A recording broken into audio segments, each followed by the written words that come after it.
A trailblazer in the field of live sound reinforcement, Bruce Jackson had worked with a vast array of musical artists, from Jefferson Airplane to Johnny Cash to the Jackson 5.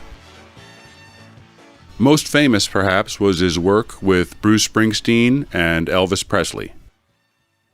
Bruce began working for Elvis with Clare Brothers Audio on the November 1971 tour and remained at the helm of Elvis's stage sound up until the last concert in June of 1977. I'm Jack Mullins. It's my distinct pleasure to present to you Bruce Jackson, On the Road with Elvis, the companion audio documentary. 1976 was a strange year for Elvis in that his performances varied in quality. Sometimes he would appear overweight, but be in fine form vocally and of clear mind. Other times he'd be in less than great shape physically, vocally, and mentally, and yet other times he'd be in good condition on all levels. It was also notable for Bruce in some ways as well, as you'll hear Bruce tell you himself. The year started off with Elvis on stage in Pontiac, Michigan, performing a New Year's Eve concert to his largest crowd ever, over 62,000 people. The stage, designed by Bruce, was an odd one. It was two-tiered, so that Elvis, on the top tier, didn't have his usual line of sight with the rest of the musicians. That had to be at least distracting, if not trepidatious, for Elvis. Here's Bruce to talk about the event in the days beforehand. There's a show coming up with Elvis at Pontiac Stadium in Michigan. And it's a big deal. The stadium seats 80,000 people. And it's really, really big. And I had to go out and check out and see what was going on. It's New Year's Eve. They've billed it as the biggest New Year's Eve party ever. And I think they've sold 50,000 tickets so far. And they only plan to sell 60,000, but I think they're definitely going to go over that. You wouldn't believe how big that place is. It seats 80,000 people, and it's closed. It's indoors, and the roof is held up by air pressure. It's held down by steel cables, and the whole place is pressurized. Everyone goes through airlocks. Absolutely amazing. You wouldn't believe how. You know Madison Square Garden? Well, it's like 5 times bigger than Madison Square Garden.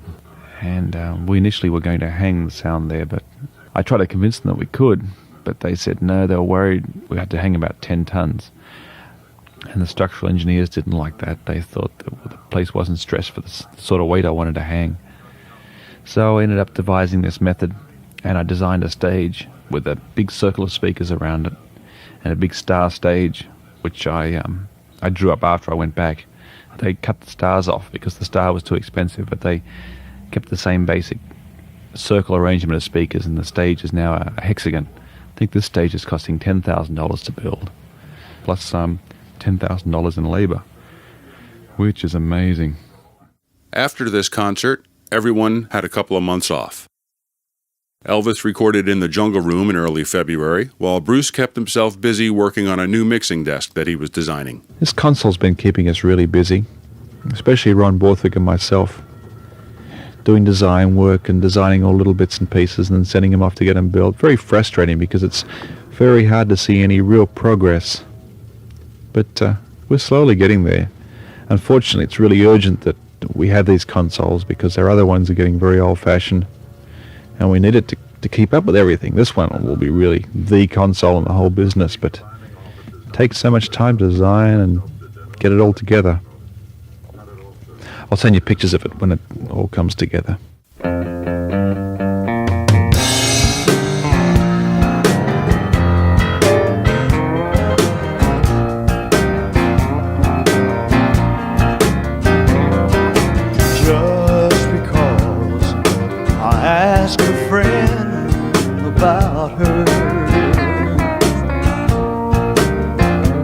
Just because I spoke a name somewhere, just because I rang her number by mistake today, you know she thinks I still care. just because I haunt the same old places, where the memory of a linger everywhere. Just because I'm not the happy guy I used to be. Lord, Lord, Lord, she thinks, you know, I still care. But if she's happy thinking I still need her, and let that silly notion bring a cheer. Oh, could you ever be so foolish? Tell me, where did she get such an idea? Oh yeah, just because I asked a friend about her, just because I spoke her name somewhere, just because I saw her and went to pieces. Lord, Lord, Lord, she thinks I still care. Yeah, she thinks I still care.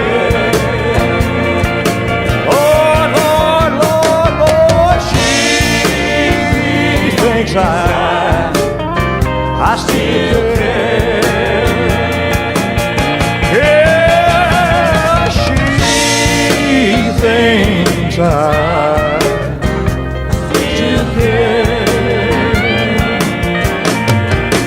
You know she thinks I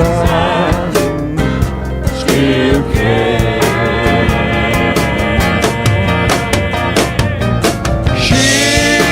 Thinks I still care.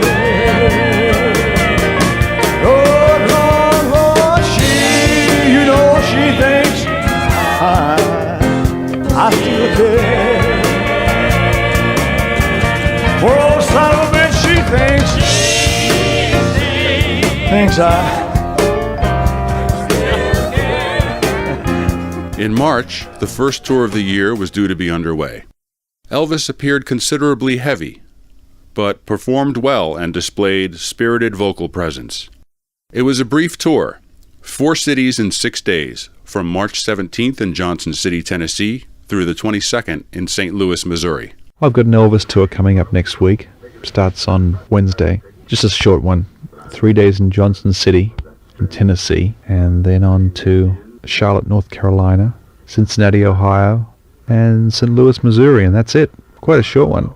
Take it on. Oh, wait.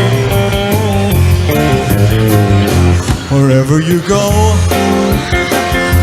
wherever you may wander in your life, surely you know, I always want to be there, holding your hand. Standing by to catch you when you fall, seeing you through, and everything you do. Yeah, let me be there in the morning, let me be there in the night. Let me change whatever's wrong and make it right, make it right. Let me take you to that wonderland, that moment.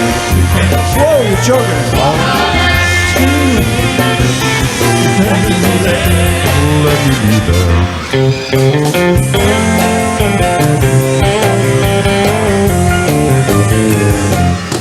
watching you grow and going through the changes in your life. That's how I know I always wanna be there. Whenever you feel you need a friend to lean on, whenever you call, you know I'll be there. Yeah, let me be there in the morning, let me be there in the night. Let me change whatever's wrong, make it right, make it right. Let me take you to that wonderland that I hope you can share. Oh, I ask you, let me be there. Let me be there in the morning, let me be there in the night. Let me change whatever's wrong, make it right, make it right. Let me take you to that wonderland that I hope you can share. All I ask you, let me be there, let me be there. Yeah, all I ask you, let me be there, let me be there, let me be there.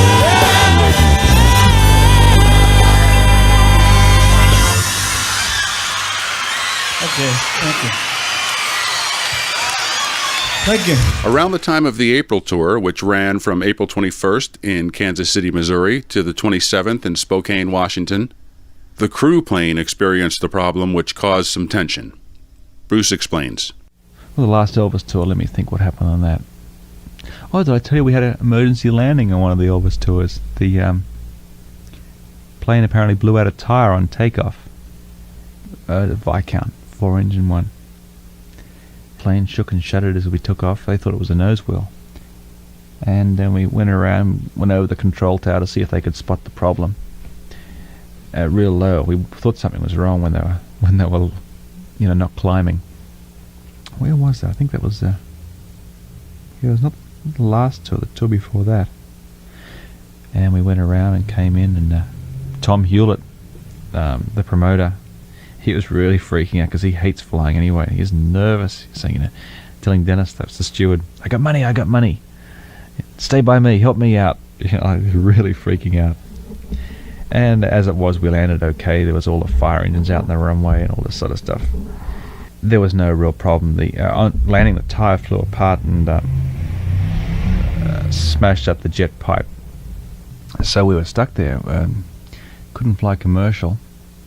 So there was a Starship there, which is that big Boeing 707, and Elvis's plane. So what we did was arrange for as many as we could get on Elvis's plane, and then arrange for a very hurried early departure on the Starship, which is really nice. It's the one all the big stars use. In fact, tour before Olivia Newton-John had it, which really amazed me because I didn't think she was that big, but certainly must be really big to have that, because that's expensive. Because Elvis is just ridiculous because he has like 4 of them. He's got another plane the same size, his Convair 880. Uses $1,650 worth of fuel an hour. Go broke trying to run it. Now, if I'm not mistaken, the Starship was Led Zeppelin's plane, which they would lease out to other artists when they weren't touring. Following the April tour, Elvis played in Lake Tahoe for the last time, a short 10-day run from April 30th to May 9th. Still overweight, he sang well, but his shows were rather lackluster in terms of the old energy. Oh, the tour before that's when I went to Tahoe, Lake Tahoe, which was fun. That's right, at the end of the tour we came from Spokane, Washington, and flew into Lake Tahoe. I was there because, again, Felton Jarvis, Elvis's record producer, he's been around for a long time, and he's more of a security thing. He's just there because, Elvis likes to see him there. And he can't make it to Tahoe because the altitude affects him. He has a kidney transplant. And he's always taking these pills to stop rejection, all this sort of thing. So Elvis likes me to go along. So I came in there with the show people and got it together again. And everything went well. He sort of, always looks over to me and makes comments, say, Bruce, or like this, everything okay? Or I I don't do anything. I just stand there and say, everything's okay, and call out front and tell the guys what to do in the mixing booth. It's just a bullshit thing. But it's not bad because I like Tahoe, and the mountains are nice and really pretty, as you can see from the postcard I sent. Oh, that's right. I talked to him a couple of times in the dressing room. In fact, the night I was leaving, after the second show, I guess it was 2 o'clock or something. And it's the first time I really sat there and had a good chat to him. We just bullshitted about everything in general, like his plane and his rings and all this sort of thing. For instance, I was saying, it's amazing in Asheville, North Carolina, we get through those 2 rings worth about whatever it was a piece out to the audience. I think they're about $15,000 a piece. And no one reacted, and he said, yeah. And then, in actual fact, ever since then, he's up on stage when he plays with his rings or something, he usually looks at me and sort of, and he had this ridiculous big thing in with the biggest clump of monstrous diamonds you've ever seen, and he pulled it off, and I tried it on, and the damn thing was so heavy I couldn't believe it. And he was just sitting there with his girlfriend, with Linda, holding her hand, and Charlie's like the guy that hands him all the scarves and stuff. And it was just a really good bullshit session because he apparently very rarely does that, and he just sat there just quite relaxed after the show. Oh, anyway, that was quite good to talk to him on that level because he's been quite a bit friendlier ever since. Not that he ever wasn't, but he knows me a little bit better too. I gambled with Colonel Parker again. He gave me a few chips.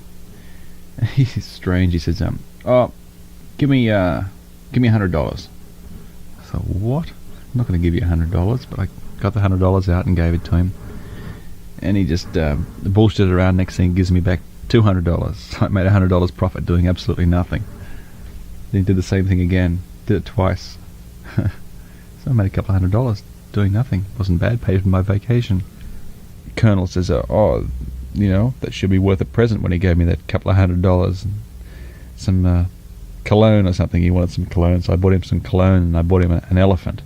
And he loves elephants. He's got just a whole room in his house is just full of all these different elephants. And I think that really impressed him. He loved the elephant I bought for him because it was an unusual one. Somewhere around this time, Bruce was trying to renew his visa and running into troubles, which must have been stressful because without it, he wouldn't be able to keep working with Elvis. I've been working on getting my visa situation worked out. In fact, just a few weeks ago, I thought I was going to have to make a rush trip to England because my current visa was just running out. Had no means of renewing it. But I ended up making a trip to Philadelphia, and they've given me a possible extension, so solve that problem for the moment. But it seems like there's a good chance of me being able to get a permanent visa here. So we're working on that at the moment.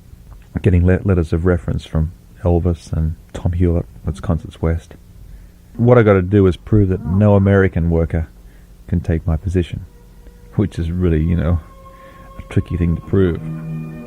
So we've got to get an airtight case for that because first of all it goes to the Department of Labor, and then they try and get someone to replace you. If they can't do it, then they refer to the Department of Immigration, and it's pretty well straight ahead from that. The May tour was a short tour that began on May 27th in Bloomington, Indiana, and ended on June 6th in Atlanta. His shows were becoming very uneven. Some nights he'd be okay, others he'd sleepwalk through the first half. More so during the afternoon performances, of which there were thankfully only 2 this time around. And perhaps more telling in hindsight, he wore the same 2 suits night after night. One, the white prehistoric bird jumpsuit with the blue sleeves, and a nearly identical one that was blue with white sleeves. Occasionally he'd opt for a third choice, the rather unflattering plain white V-neck suit, but it was a clear indication of his lack of interest in performing, unlike in previous years where he'd wear up to 4 or 5 different outfits on a particular tour. Still, there were moments where Elvis would do something unusual, like this one-off performance of Danny Boy on June 1st in Tucson, Arizona. Oh, Danny boy, the pipes are calling from glen to glen and down the mountainside.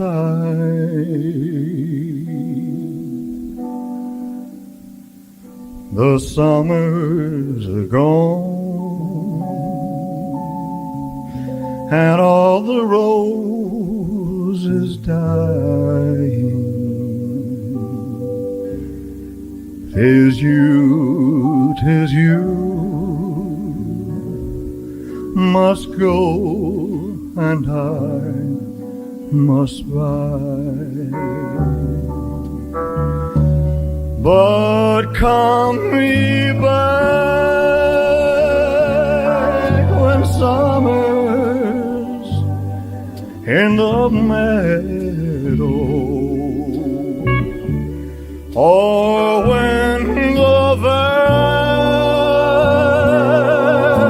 is hushed and white with snow. Group. And I'll be here in sunshine or in shadow. Oh, Danny boy, oh, Danny boy, I love you so. Second verse, the same thing. But if he comes and all the flowers are dying, and I am dead, as dead I will maybe, you'll come and find the place where I am lying,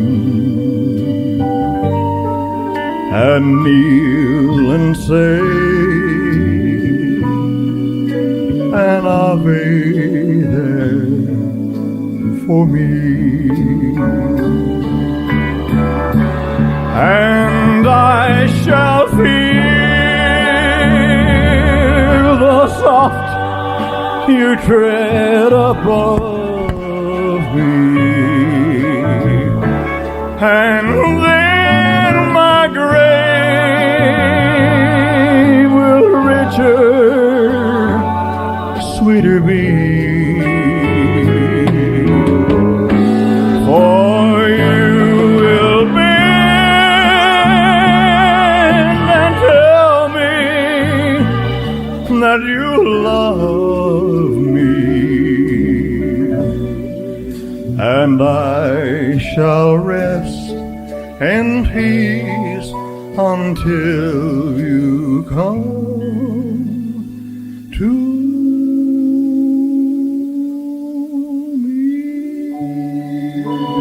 Danny boy, I love you so.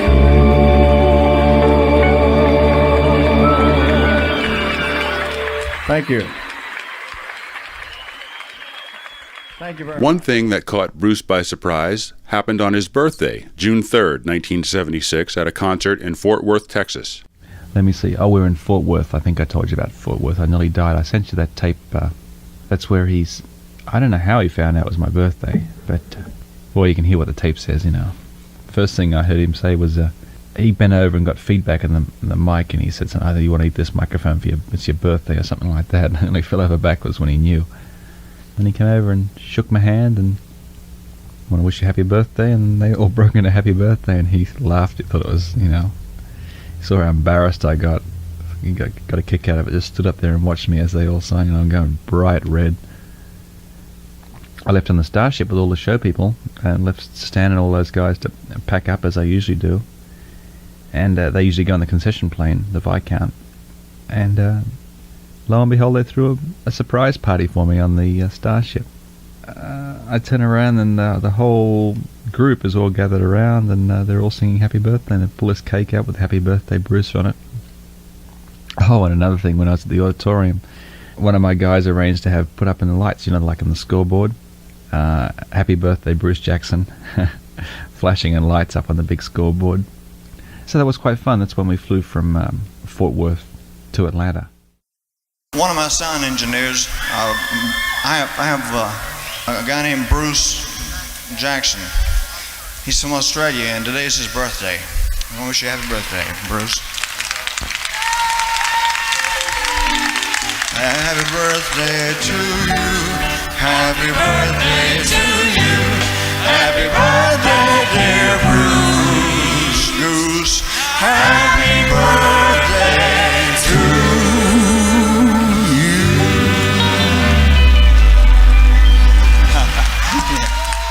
The June tour, beginning on the 25th in Buffalo, New York, and ending on July 5th in Memphis, was above average for the very shaky summer of 1976.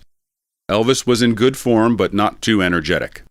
As became customary, fans down front would bestow gifts of all kinds to Elvis. Often they were the standard flowers, cards, paintings, or drawings, and sometimes they were silly or unusual gifts. Bruce talks about one particular gift that caught his eye in Philadelphia on June 28th. Elvis is more or less doing a pattern now. He's doing a tour every month, and it's somewhere around the 25th through to usually somewhere around the 5th. About 11 days, 11, 12 days. So I get back from the tour, and I usually take about a week to start relaxing again. And then I've been so busy on this console, I just don't seem to have time to do anything. I've got lots of things I should be doing. Oh, you'd like this big pink Panther I got, Kathy. We're at the show in Philadelphia, and I was out in the concession area, and there was this guy with a great big pink Panther over his shoulder. Stands about, comes up to my chest. And it had Elvis, something else written on it. And I said, oh, is this an advertising gimmick? He says, no, he's going to give it to Elvis. I thought, aha. I said, where are you sitting? I said, oh, 5th row. I said, just down close. You should have no trouble giving it to him. So I immediately went back and says, I lay claim on the pink Panther that's going to be thrown up on stage. So lo and behold, halfway through the show, up comes this pink Panther. Elvis plays around with it and then sticks it back in the pile with all the rest of the stuff. And everyone was aware that it was mine, and so they all put it aside for me. And I stuck it in a bag and sent it back with one of the guys. It's neat. Really big. On the closing night in Memphis on July 5th, Bruce got another surprise, this time off stage. Oh, that's right. This was a real good thing. At the end of the last tour in Memphis, I got a message. Elvis wants to see you. I was like, oh God, what? What's wrong? Go into his dressing room and he says, got something here for you. It's way long overdue. They finally came in apparent, and he held up this little green box and opened it up, and there was a TCB, solid gold necklace in it. It's the thing which he gives to the people around him that are sort of very close to the whole thing. He got it out and put it over my head. It wouldn't fit too well over my hair and around my neck, and shook my hands and says, Then everyone else says, congratulations, welcome. It's glad to have you with us. So it's just a little thing that makes me part of the whole thing, TCB, and it's just a nice gesture. They all wear them outside their shirts so you can see it. It's a clicky thing, and the bodyguards wear it, and the top musicians wear it.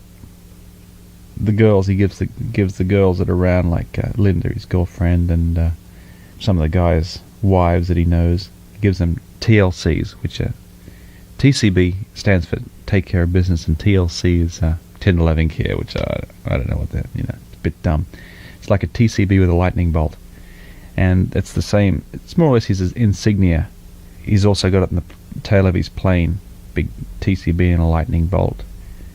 On his dressing room, rather than say Elvis, they usually just have TCB, which I guess is just being cool. I don't know. After the tour, as was a regular thing, comedian Jackie Kahan hosted a rap party attended by everyone: musicians, Memphis Mafia members, and other Elvis associates. This time, however, was a little different. Well, on the other side of this tape, you'll hear a diary from the last tour, as done by Jackie Kahan. This sort of thing is, like, it's supposed to be private and just amongst the guys from the group, but I thought you'd be interested. Joe Gershow's never been hurt by sexual gossip and dirt. 'cause Joe doesn't get kicks from those sexy young chicks, but he comes when he buys a new shirt.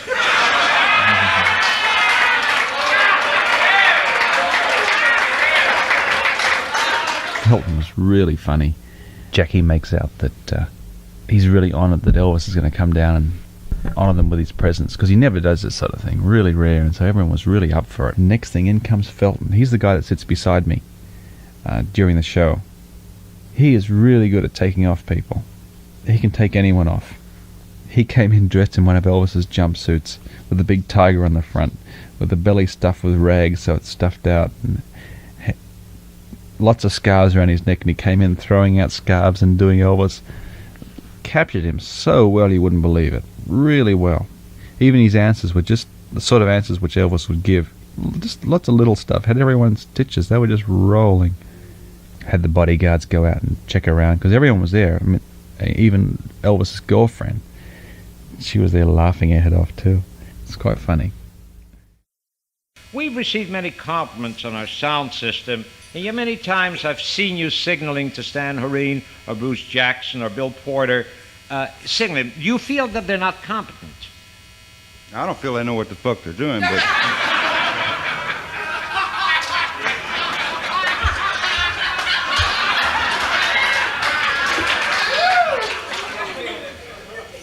But there's Sonny West, whom you never see. Now, what is his function, or is there nepotism in your organization? That goddamn son, I ain't really figured out what the fuck he does. He's the only guy I know that I pay to keep away from me.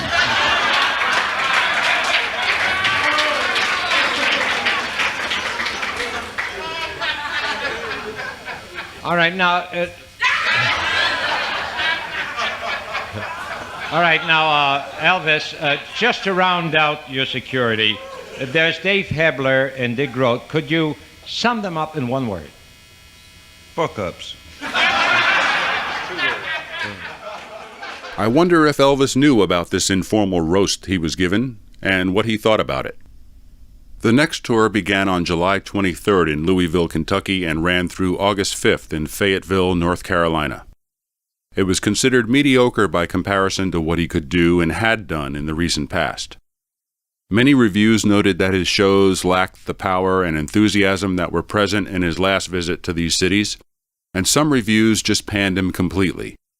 It was for this reason that Colonel Parker was booking him in smaller cities. Personally, Bruce and Elvis got along quite well, and their bond only strengthened over time. The biggest problem previously was lack of communication. You know, we used to filter it through. I used to say something and someone else would tell someone else, and then it'd finally get to him. And they'd just tell him what he wanted to hear, or what they felt he should hear. They didn't want to upset him with anything. But now it's a standard thing that I go back before each show and talk to him and tell him what to be ready for, and it's much better that way. And then he communicates with me on stage. You know, he feels he knows what he wants, and he can, just by looking at me, well, we've always been able to do that, but just he can communicate much better with me, let me know what he wants. Things seem to be slipping even further on the August tour. Starting on August 27th in San Antonio, Texas, and ending on September 8th in Pine Bluff, Arkansas, this tour was probably his lowest point performance-wise. The show in Houston on the 28th was a mess, with Elvis off-key and singing out of time with the band. Yet the audience went crazy for him anyway. On the 30th of August in Tuscaloosa, Alabama, Bruce got yet another surprise when Elvis caught him completely off guard. I don't think I told you about the time where he was having trouble with the sound. He didn't know what he was hearing, so he told me to come up on stage and I had to stand beside him in front of all those people. That's what I said to him. I said, you realize you're embarrassing the shit out of me. I was bright red. He just laughed. Just a second, ladies and gentlemen. Would you mind coming up on stage for a second? Would you come up here? No, I have to adjust the sound just for a second. Listen what happens when I talk. Can you hear the boom? What? Just move to one side? Why, you fool. The October tour, which was much better. Elvis was losing weight and being more present on stage, and finally retired the prehistoric bird jumpsuits, opting to change up his stage wear from night to night more often, like in previous years, ran from the 14th in Chicago, Illinois, to the 27th in Carbondale, Illinois, after which Elvis went home to Graceland to fulfill his contractual obligations to RCA. Then at the end of the next tour, I flew back to Memphis with them, and then that's when he was doing a recording session at his house, and I went along to that and just messed around, gave some ideas. They were putting out a demo of a new record which one of the guys had written, and they didn't have a drummer there, so they wanted some ideas to get a drum sound on the demo tape and stuff, which apparently he liked the tape and he's gonna do it. And that was fun, messing around at his house. It's really gaudy. I'll tell you about that in the next tape, because I see there isn't much time left in this tape. Now, the song Bruce was most likely talking about was Jerry Scheff's composition, There's a Fire Down Below. Elvis never did get around to putting a vocal on it, but he did record what would be his last single in his lifetime, most appropriately an up-tempo rocker. It's a walking disaster area. I'm a napalm. I mean, excuse me. Thought I was on stage. I am on stage. Okay, we're rolling. Let's be.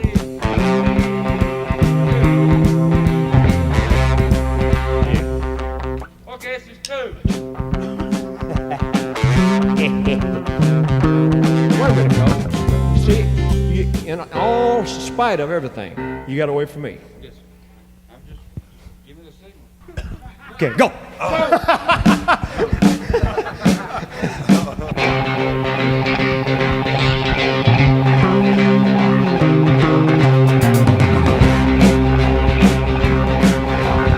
Baby, get closer.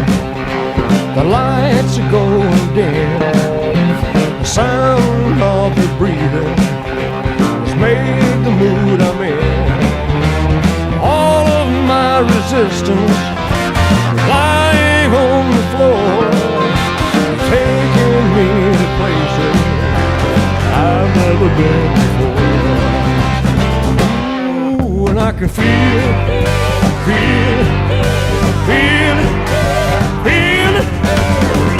way down where the music plays, way down like a tidal wave, way down where the fire plays, way down.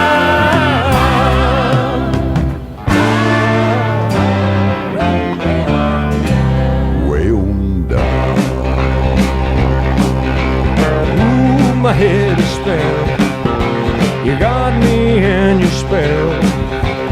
100 magic fingers, a swirling carousel.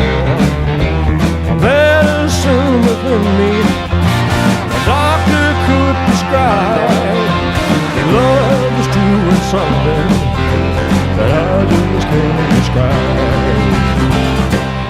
Ooh, when I can feel it, feel it. Way down with the music plays, way down like a tidal wave, way down with the fire blaze, way down,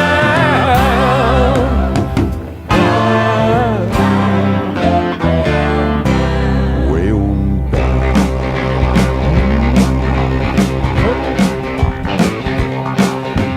Hold me again as tight as you can. I need you so, baby, let's go. Way down where it feels so good. Way down where I hope it would. Way down where I never could. Way down.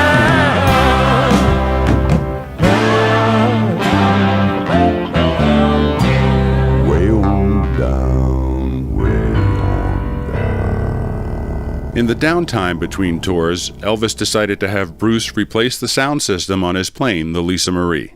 You're right about those photos of Elvis's plane. There are very, very few existing because they have a big security thing about taking them. I didn't tell you the story behind that either, about how he asked me to come back at the end of the tour to Memphis with him. We talked about it then, and he said, take the plane up tomorrow and fly it around. Check out the system and see what you have to do to fix it up.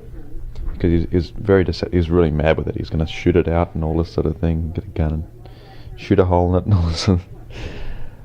I arranged a time in the morning and came out, and there was the plane sitting there with the auxiliary power unit whining away and all the ground crew all around it, captain upstairs and the co-pilot and the engineer and the stewardess all waiting to take me up in this big plane. I went upstairs and the captain was, absolutely mad, furious. He said, "This is ridiculous." You realise, absolutely ridiculous. I said, "Well, all I'm doing is what I'm told." Elvis said to take it up and fly around and check it out. He says, "Now, to be honest, do you really need to have to do that?" He said, "We're going to go through $2,000 worth of fuel just taking off, flying around the place and coming back down just to tell you something that you already know." I said, "Well, he did say to go and do it." I was going to push it and go, but then he was really upset about it, so I said, I guess it doesn't matter. We'll just tell him I did it, but I didn't need to do it. So I didn't go up. Bruce comments on Elvis's state at the time. Oh yeah, apparently Elvis is getting himself back together physically. But I think he's still a little bit messed up in his mind. He's confused, doesn't know what he wants to do or what direction he's going. That's what I just speaking to Ed today. That's what I gather.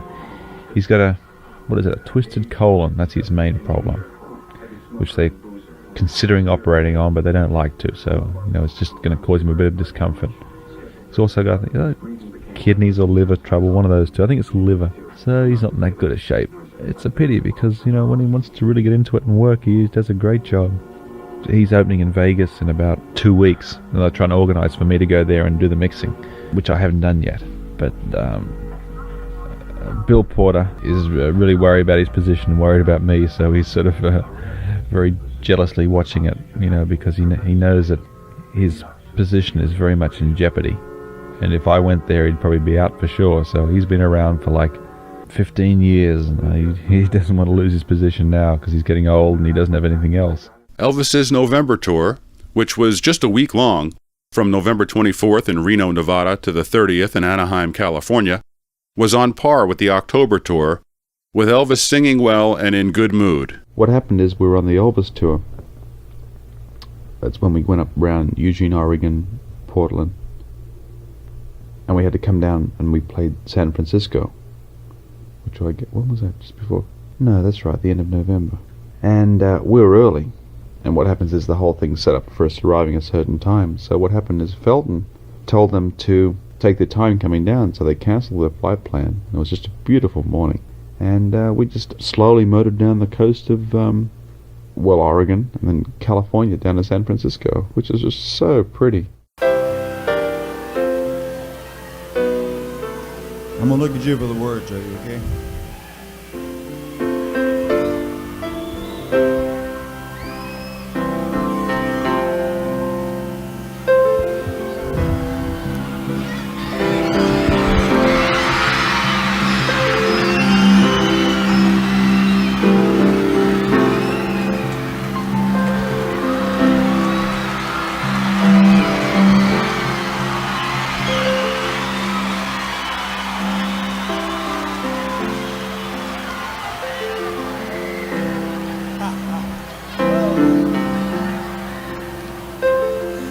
When you're weary,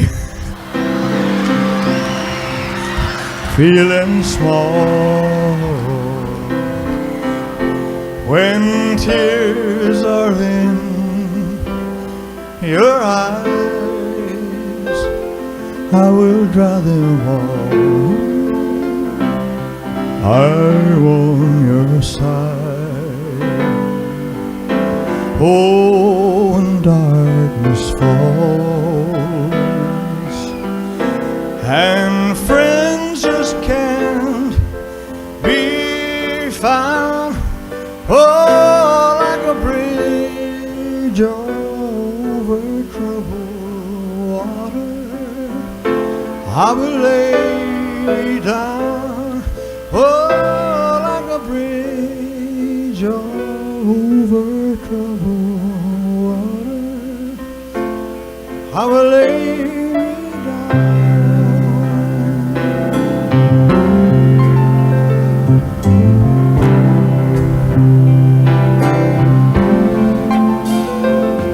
When you're down and out,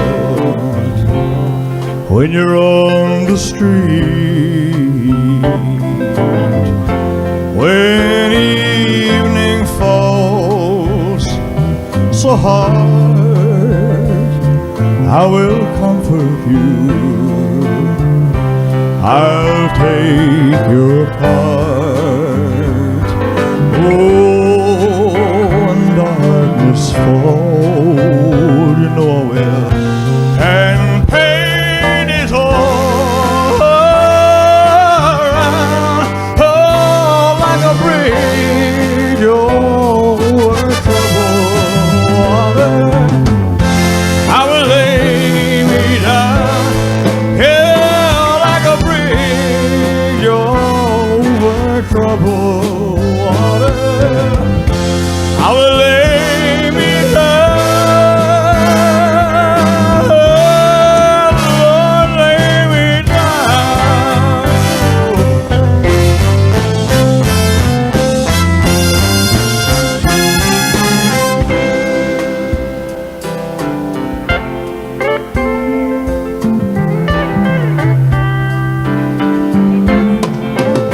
Sail on, silver girl, sail on by. Your time has come to shine. All your dreams are on their way. See how they shine. Oh, in your need of prayer, I'm sailing right, Lord, behind. Yeah, like a bridge over troubled water. I will ease your mind like a bridge over troubled water. I will ease your mind.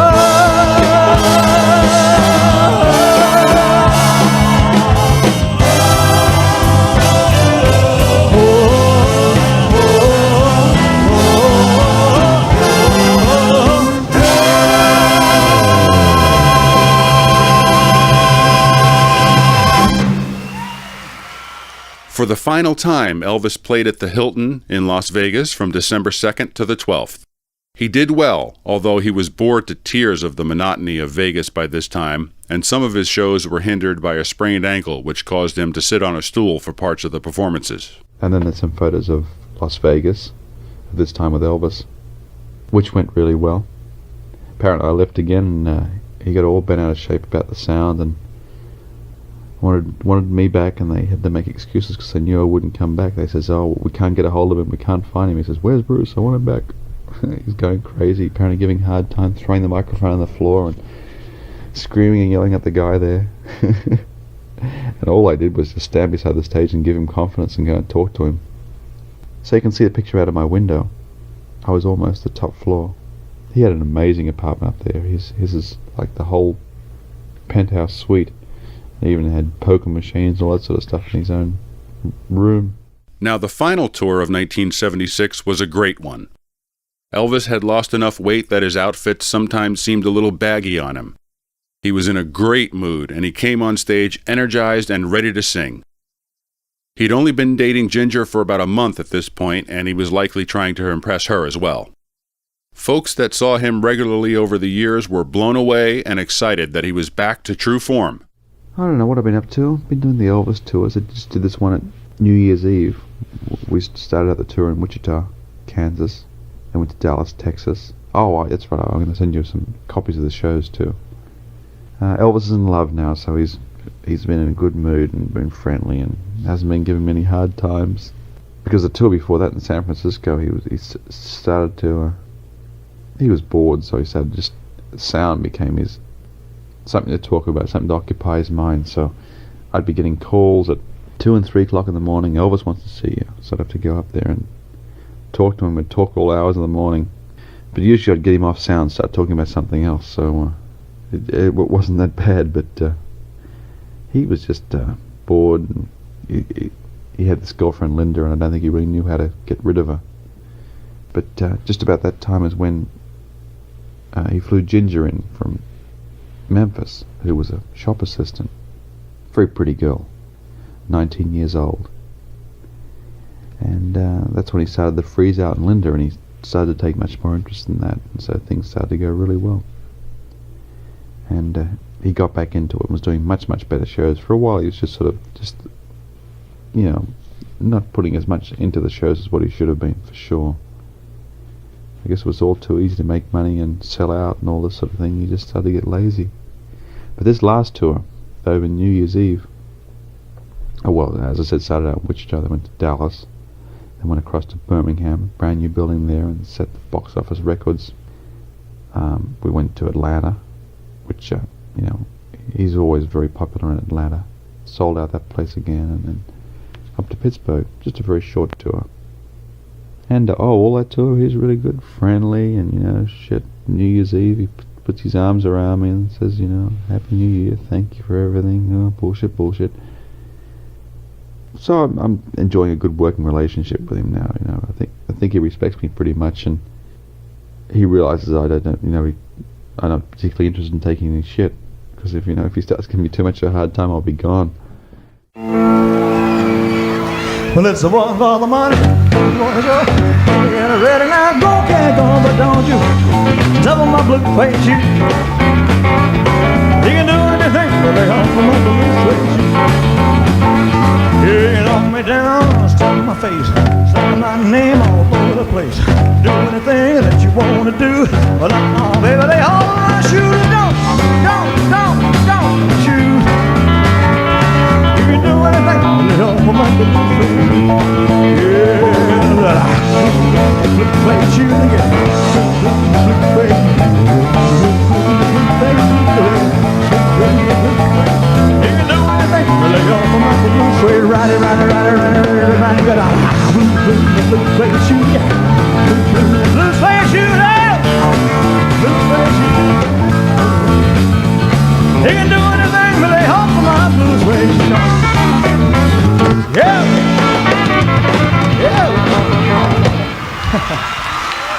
Thank you very much. No teddy bear, forget that. After the New Year's Eve show, Bruce and Elvis had a chat. New Year's Eve in Pittsburgh was really cold. Janice came in from Lancaster, saw the show. I guess she enjoyed it. I think she did. Oh, the ticket prices were really expensive for that. It was $20 a seat, and they had 18,000 seats. What's that? It's a lot of money. Oh, Janice will tell you about it. We went back to the hotel and we were going to get a drink and enjoy New Year's Eve, but there was no drinks available. So we went up to Elvis's floor and there was a party in the hallway. We got a call that he wanted to see us or something. So we went into his room, and I got stuck in there for about an hour or so. We started talking about neurology and a whole bunch of boring shit and all this numbers stuff and how he's into it and what this means and what that means, and just general bullshit things, and started talking about maybe the possibility of travel overseas this year. He likes the idea, he's enthusiastic. I said, we've got to get to Australia, and yeah, we'll get there, he says. He wants to see Australia. And so it really comes down to Colonel Parker, his manager, whether he's going to get it together and do it or not. It's interesting how Elvis, even at this late point, was still wanting to tour outside of the United States. Sadly, that was never to be. But at least he did end 1976 on a high note. Mr. Train, take it off.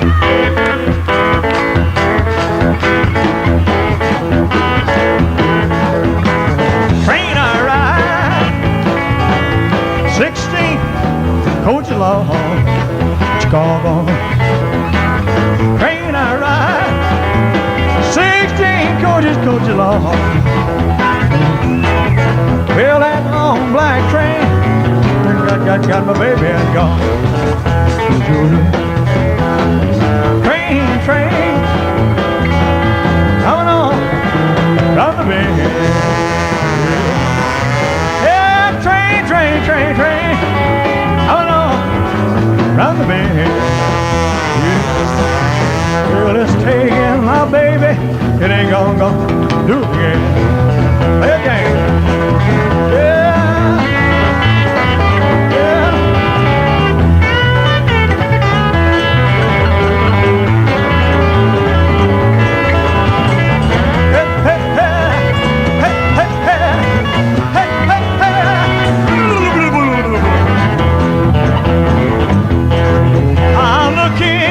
Jungle they call me tiger. I'm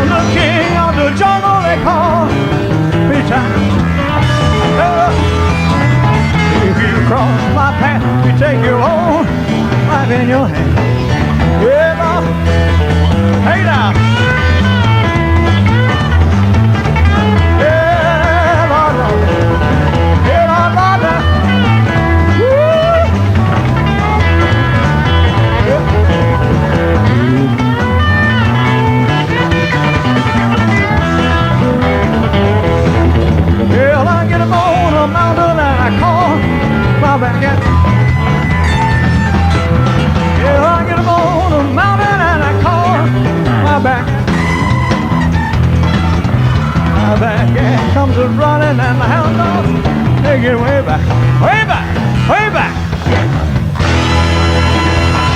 Woo! Well, yeah. Thank you very much. Well, so long now. Oh, how I hate to see you go. Yeah, so long now. Oh, how I hate to see you go.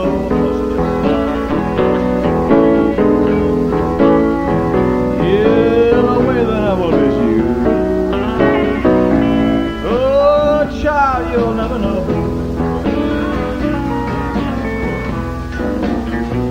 We've been together so long to have to separate this way.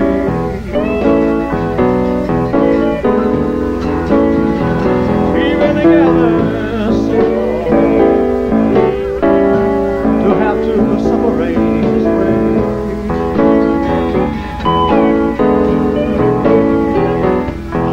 I'm gonna let you go ahead, oh baby.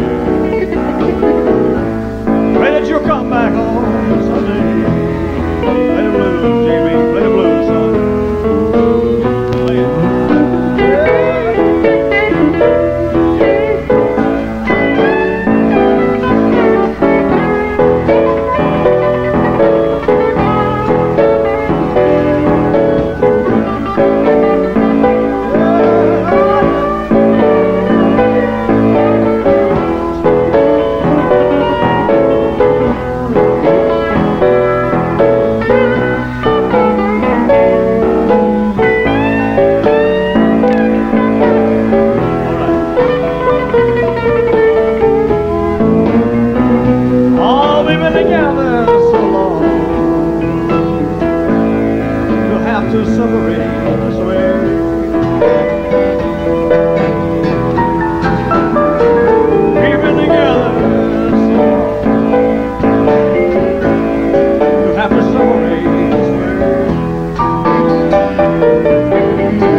Reconsider, baby. Why don't you come back home today? That's it. Way to go, guys! Not too fast, honey.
I'd like to thank Gary Jackson for his input and cooperation for this retrospective, as well as Ernst Jorgensen at Follow That Dream, and all of you fans for supporting Elvis and supporting FTD. I'm Jack Mullins, and it's been an honor to celebrate a time in the lives of both Bruce Jackson and Elvis, masters of their own domain. Of the music featured in this documentary, She Thinks I Still Care and Way Down are both from the Moody Blue FTD. Let Me Be There is from the St. Louis Spokane FTD. Danny Boy is from the Tucson 76 FTD. Bridge Over Troubled Water from Anaheim was from the West Coast Tours FTD. Blue Suede Shoes from Dallas and Mystery Train Tiger Man from Birmingham were both from the Showtime FTD. Reconsider Baby is from This Atlanta FTD, and Big Boss Man is from the New Year's Eve FTD. Thank you for joining me on this journey through time in the lives of Bruce and Elvis. See you somewhere down the road.